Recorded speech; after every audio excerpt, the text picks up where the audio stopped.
আসসালামু আলাইকুম। ষষ্ঠ শ্রেণীর সুপ্রিয় শিক্ষার্থীরা, আজকে আমরা দেখব তোমাদের গণিত বইয়ের প্রথম অধ্যায় স্বাভাবিক সংখ্যা ও ভগ্নাংশ। আজকের এই ভিডিওতে আমরা তোমাদের অনুশীলনী ১.১ সবগুলো আজকে আমরা এই ভিডিওতে সমাধান করব। প্রথমে আমরা দেখে নেব যে নিচের সংখ্যাগুলো অঙ্কয় লেখা। আমরা এই স্বাভাবিক সংখ্যা ও ভগ্নাংশর মূল বিষয় একটু আলোচনা করে নেই। প্রথমে হচ্ছে তোমাদের কোনো সংখ্যাকে অঙ্ক দ্বারা লেখাকে অঙ্কপাতন বলা হয়। আর আমরা জানি যে পাটিগণিতে 10টি প্রতীক দ্বারা সব সংখ্যাকে প্রকাশ করা হয়, অর্থাৎ অঙ্কপাতনে কেবলমাত্র 10টি প্রতীকই ব্যবহৃত হয়। প্রতীকগুলো হলো 1 থেকে 0 থেকে 9 পর্যন্ত। এগুলো এদেরকে অঙ্ক বা সংখ্যা বলা হয়। আর এখানে দেখো যে 1 থেকে 0 বা 0 থেকে 9 পর্যন্ত তুমি যেভাবেই এই সংখ্যাগুলো সাজাও, তারপর হচ্ছে এখানে সার্থক সংখ্যা আছে। সার্থক সংখ্যা কোনগুলো? দেখো, শূন্য বাদে যে সংখ্যাগুলো আছে সেগুলো হচ্ছে সার্থক সংখ্যা। আর শূন্য হচ্ছে পরার্থক সংখ্যা। এই শূন্য হচ্ছে পরার্থক সংখ্যা বা অভাব জ্ঞাপক অঙ্ক। তারপর হচ্ছে আমরা দেখে নেব সংখ্যার সর্বাপেক্ষা অঙ্ক তার নিজস্ব মান প্রকাশ করে। একে একক স্থানীয় অঙ্ক বলা হয়। আবার এটিকে একক স্থানীয় অঙ্ক মান বলা হয়। একক স্থানীয় অঙ্ক বলা হয়। দ্বিতীয়টি হচ্ছে দশক স্থানীয় মান অঙ্ক বলা হয়। তৃতীয়টি হচ্ছে শতক স্থানীয় মান অঙ্ক বলা হয়। আমরা এগুলো দেখব। চলো আমরা দেখি। প্রথমে আমরা হচ্ছে যে দেখো, এই প্রথম সংখ্যাটি আছে একক, দশক, শতক, হাজার।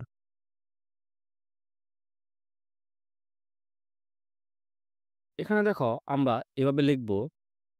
প্রথমে তোমরা খাতার মধ্যে এভাবে লিখবে: একক, দশক, শতক, হাজার, অযুত, লক্ষ, নিযুত, কোটি।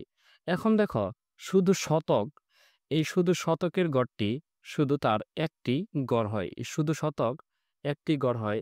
আর সবগুলো জোড়ায় জোড়ায় গড় হয়। একক, দশক একটি জোড়া, অযুত, হাজার একটি জোড়া, নিযুত, লক্ষ একটি জোড়া, কোটি এটি হচ্ছে আরেকটি জোড়া। তারপর এখানে দেখো একক, আমরা অযুতের গড় মিলিয়ে পড়তে পারি। অযুতের সাথে হাজারের গড় আমরা মিলিয়ে পড়তে পারি। আবার নিযুত লক্ষের গড়টি আমরা মিলিয়ে পড়তে পারি। কোটির বাম দিকের সব অঙ্কের কোটির গড়ের সাথে আমরা মিলিয়ে পড়তে হয়। তারপর আমরা এখানে দেখো একক, দশক, শতক, হাজার, অযুত, লক্ষ, নিযুত, কোটি আমরা এটুকু জানলাম। তারপর আমরা দেখব, এখন দেখো যে আমরা যদি এটি হচ্ছে আন্তর্জাতিক গণনা পদ্ধতি। এটি হচ্ছে কোনো সংখ্যাকে শুদ্ধভাবে ও সহজে পড়ার জন্য যে রীতিতে ডান থেকে 3 অঙ্ক পর পর কমা বসানো হয়, তাই আন্তর্জাতিক গণনা পদ্ধতি। এখন দেখো যে আমরা যদি এখানে একটি সংখ্যা লিখি 1, 1, 2, 3, 4, 5, 6। এখন দেখো আমরা প্রথমেই 3 অঙ্ক কমা বসিয়েছি, তারপর 2 অঙ্ক এভাবে চলবে। এটি হচ্ছে এ পদ্ধতিতে একক থেকে বিলিয়ন পর্যন্ত স্থানগুলো নিচের নিয়মে সাজানো হয়। এই নিয়মে সাজানো হয়। এখন দেখো একক, দশক, শতক হচ্ছে দেশীয় রীতিতে পড়া ও কথায় প্রকাশ। এটি হচ্ছে আন্তর্জাতিক গণনা রীতির। আমরা আস্তে আস্তে এগুলো জানব। প্রথমে আমরা তোমাদের যে বইয়ের সমাধানটি আছে সেটি আমরা দেখব।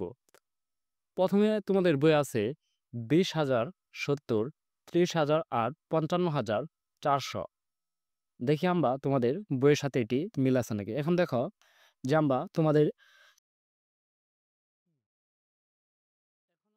তোমাদের এই বই থেকে আমরা সবগুলো প্রশ্নের সমাধান দেখব। দেখো 20,070, 30,008, 55,400। সমাধানটি দেখো। এখন দেখো 20,070 এককের গড়টি হচ্ছে, আমরা সবসময় শতকের গড়টি শুধু একটি গড় ধরব। দেখো এককের গড়টি 20,000, আমরা এখানে আগে ধরো লিখি 20,000। দেখো 20,000 এখানে অযুত, এবং আমরা জানি হাজার বসলেই আমরা অযুতের গড়ে সংখ্যাটি বসাবো। যে আমরা যদি বলি 10,000, তাহলে আমাদের এই একটি বসবে অযুতের গড়ে আর শূন্যটি বসবে হাজারের গড়ে। শতক 20,000, এখন দেখো শতক নেই, তাহলে 20,070, তাহলে আমাদের শতকের গড়ে আমরা শূন্য দিয়ে এই সংখ্যাটি আমরা পূর্ণ সংখ্যা করে নেব। তারপর হচ্ছে 70, তাহলে আমরা দশকের গড়ে, দেখো দশকের গড়ে যেহেতু সংখ্যাটি আছে, তাহলে আমরা দশকের গড়ে সংখ্যাটি দেব আর শূন্য দিয়ে আমরা এই এককের গড়টি পূরণ করে দেব। তারপর হচ্ছে কথায় প্রকাশিত সংখ্যাটি অঙ্কপাতনের পর দেখা যায় হাজার, শতক ও এককের গড়ে কোনো অঙ্ক নেই। হাজার, শতক ও এককের গড়ে কোনো অঙ্ক নেই। অঙ্কে শুধু আমাদের দশক আর অযুতের গড়ে ছিল। সুতরাং যে গড়ে অঙ্ক থাকবে না সে গড়ে আমরা শূন্য দিয়ে পূরণ করে নিব। এখানে দেখো 20,070। তারপর হচ্ছে 30,008। এখন দেখো আমরা প্রথমেই বলেছিলাম যে 10,000, 12,000, 15,000 এই সংখ্যাটিকে আমরা যে 15,000 বললে আমরা এই একটি বসবে অযুতের গড়ে আর 5টি বসবে এই হাজারের গড়ে, তাহলে হবে কি 15,000। তাহলে এখানে বলা আছে যে 30,008, তাহলে আমরা অযুতের গড়ে 3 বসাবো, হাজারের গড়ে যেহেতু কোনো আমাদের সংখ্যা নেই, তাহলে আমরা শূন্য দিয়ে সংখ্যাটি আমরা পূর্ণ সংখ্যা করে নেব। তারপর হচ্ছে 30,008, তাহলে আমরা দেখব হাজারের গড়ে সংখ্যা নেই, দশকের গড়ে সংখ্যা নেই, শতকের গড়ে নেই, তাহলে 8 আছে, আমরা এখানে 8 সংখ্যা দিলাম। এভাবেই তোমরা এই সংখ্যাগুলো দেখে নেবে। এখানে দেখো 55,400, এভাবে তোমরা ক্রমান্বয়ে 55,400 এভাবে লিখবে। তারপর 4,05,000, 4,05,000 এভাবে তোমরা দেখে নিবে। এবার তোমরা দেখে নাও 76,09,070, এটি এভাবে লিখবে। তারপর আমরা দেখে নেই যে তোমাদের এগুলো তোমরা দেখে নিবে। তারপর আমরা দেখে নেই যে 2 নং, নিচের সংখ্যাগুলো কথায় লেখা। এই নিচের সংখ্যাগুলো তোমরা কথায় কিভাবে লিখবে।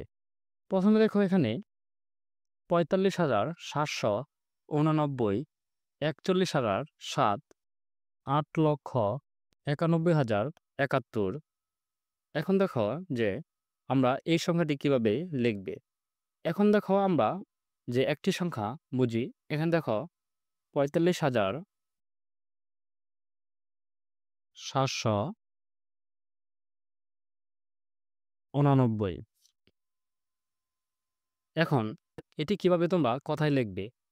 ওই ক্রমান্বয়, এটি হচ্ছে একক, দশক, শতক, হাজার, অযুত।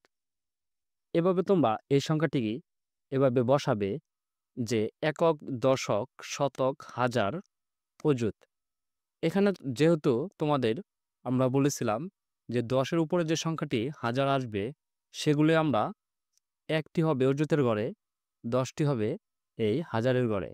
এভাবে তোমরা তারপর প্রথমেই যে ডান পাশ থেকে 3টি সংখ্যা কমা দিয়ে তারপর 2টি সংখ্যা পরপর এভাবে আরেকটি সংখ্যা হলে এভাবে কমা হতো, 2টি সংখ্যা এভাবে কমা হতো।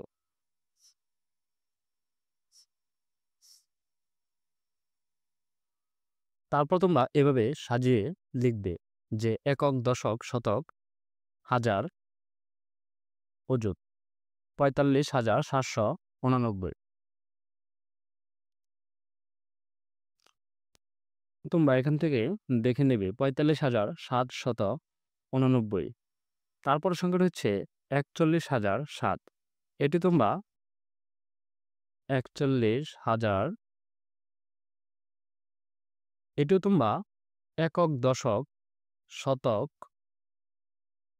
হাজার, অযুত এভাবে তোমরা সংখ্যাটি বসাবে। এভাবে তোমরা যদি না বুঝো তাহলে এভাবে তোমরা সংখ্যাটি এখানে বসাবে। আমি যদি ৪৫,০০০ লিখি, ৪৫,৭৮৯ এভাবে তোমরা বসিয়ে বসিয়ে খাতার মধ্যে লিখবে। তারপর হচ্ছে ৩০,৯০৪ এটি তোমরা এখান থেকে দেখে নেবে।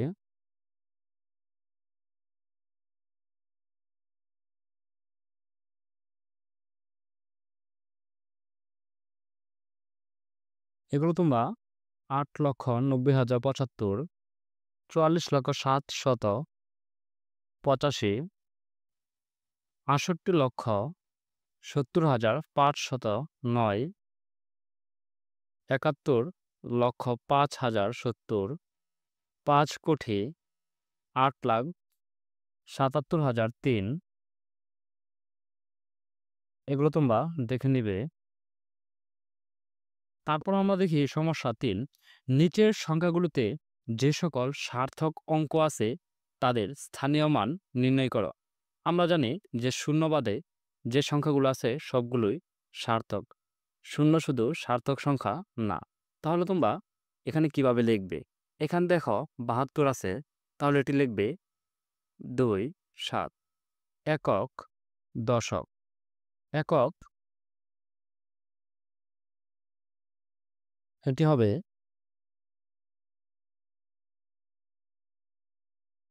দশক। এভাবে শূন্যর কোনো মান নেই। এখানে যদি শূন্য থাকতো তাহলে এটি কোনো মান নেই।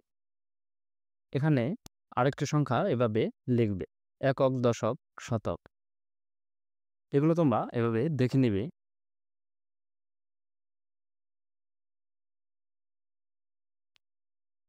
এখানে আরো ভেঙে ভেঙে বোঝানো হয়েছে যে একক, দশক, ১০-এর সাথে এখানে দশক হচ্ছে ১০ গুণ এখানে হচ্ছে ৮০০। এগুলো তোমরা দেখে নেবে। তারপর দেখবো আমরা সমস্যা নং ৪। ৯ অঙ্কের বৃহত্তম ও ক্ষুদ্রতম সংখ্যা লেখ। ৯ অঙ্কের বৃহত্তম সংখ্যা আমরা যদি দেখো ২ অঙ্কের বৃহত্তম এবং ক্ষুদ্রতম সংখ্যা লিখি, তাহলে আমরা এভাবে লিখতে পারি ৯ হচ্ছে বৃহত্তম সংখ্যা ২টি ৯। আর ক্ষুদ্রতম সংখ্যা যদি দেখি তাহলে আমরা এখানে যদি ২টি শূন্য দেই তাহলে এটি কোনো মান নাই। তাহলে আমরা কি লিখতে পারি? এই প্রথম শূন্যটাকে আমরা ১ বানিয়ে দেব। তাহলে আমাদের একটি মান হয়েছে, এটি হচ্ছে ক্ষুদ্রতম সংখ্যা। এখানে যদি ৯ অঙ্ক বলা হয়েছে তাহলে আমরা ৯টি ৯ দিব। আর এখানে আমরা ৯টি শূন্যর বদলে ৮টি শূন্য দিব এবং একটি ১ দিব। তাহলে আমাদের এটি একটি সংখ্যা হয়েছে, একটি মান হয়েছে। আশা করি বুঝতে পেরেছ। না বুঝতে পারলেও এগুলো তোমরা একটু ভালো করে সবগুলো লেখাগুলো পড়ে নিবে, তাহলে আশা করি ভালোভাবে তোমরা বুঝতে পারবে। তারপর দেখি আমরা যে ৭ অঙ্কের বৃহত্তম ও ক্ষুদ্রতম সংখ্যা লেখ। এটি তোমাদের এটির মতোই, যে বৃহত্তম মানেই আমরা বৃহত্তমের কথা শুনলে আমরা ৯ নিয়ে আসব। আর ক্ষুদ্রতম সংখ্যা আমরা লিখব ০, ০, ০, ০। এখানে ৪টি শূন্য দিয়েছি, প্রথম আমরা ১ দিয়ে দিব, তাহলে একটি সংখ্যা হয়ে গেছে। এভাবে তোমরা লিখবে। তারপর আমরা দেখব সমস্যা নং ৬। একই অঙ্ক মাত্র একবার ব্যবহার করে অঙ্কগুলো দ্বারা ৬ অঙ্কের বৃহত্তম ও ক্ষুদ্রতম সংখ্যা গঠন করো। এখন দেখো যে একই অঙ্ক একবার ব্যবহার করে, এখানে যেহেতু তোমাদের অঙ্কগুলো দিয়ে দেওয়া হয়েছে, যদি না দিয়ে দেওয়া হতো তাহলে আমরা ৯ এবং ০ দিয়ে লিখে ফেলতাম। এখন যেহেতু তোমাদের এই সংখ্যাগুলো দিয়ে দেওয়া হয়েছে তাহলে আমরা সাজিয়ে লিখব। কিভাবে লিখব দেখো। এখন দেখো যে প্রথমে আমরা বৃহত্তম সংখ্যা লিখব এই সংখ্যাটিকে। এখন দেখব যে বড় সংখ্যা কোনটি আছে। ৯ আমরা এখানে লিখব ৯, তারপর হচ্ছে ৮, তারপর লিখবো আমরা ৮। ৮-এর পর দেখো কোন সংখ্যাটি আছে? ৫, ৫, তারপর হচ্ছে ৪, তারপর হচ্ছে ৩, তারপর ২, তারপর হচ্ছে ১, তারপর আমরা লিখবো ১। তারপর আমরা ক্ষুদ্রতম সংখ্যা লিখবো যে এই সংখ্যাটি দিয়ে আমরা যদি ক্ষুদ্রতম সংখ্যা লিখি তাহলে লিখবো এখান থেকে ১, তারপর হচ্ছে ২, ৩, তারপর ৪, ৫, ৫, তারপর হচ্ছে ৮, তারপর ৯। এভাবে আমরা লিখবো। এটি তোমরা খাতার মধ্যে নিজে প্র্যাকটিস করবা। যদি না বুঝো তাহলে আমাদের এখান থেকে তোমরা ভালো করে দেখে নিবা। এটি লাইন বাই লাইন ভালো করে তোমরা লিখবা। তারপর আমরা দেখব যে ৬ নং ৭ অঙ্ক বিশিষ্ট কোনো বৃহত্তম ও ক্ষুদ্রতম সংখ্যার প্রথমে ৭ এবং শেষে ৬ আছে। এখন দেখো ৭ অঙ্ক বিশিষ্ট কোনো বৃহত্তম ও ক্ষুদ্রতম সংখ্যার প্রথমে ৭ এবং শেষে ৬ আছে। এখন দেখো আমাদের এখানে বলা হয়েছে ৭ অঙ্ক বিশিষ্ট। ৭ অঙ্ক বিশিষ্ট আমরা এটি বুঝি।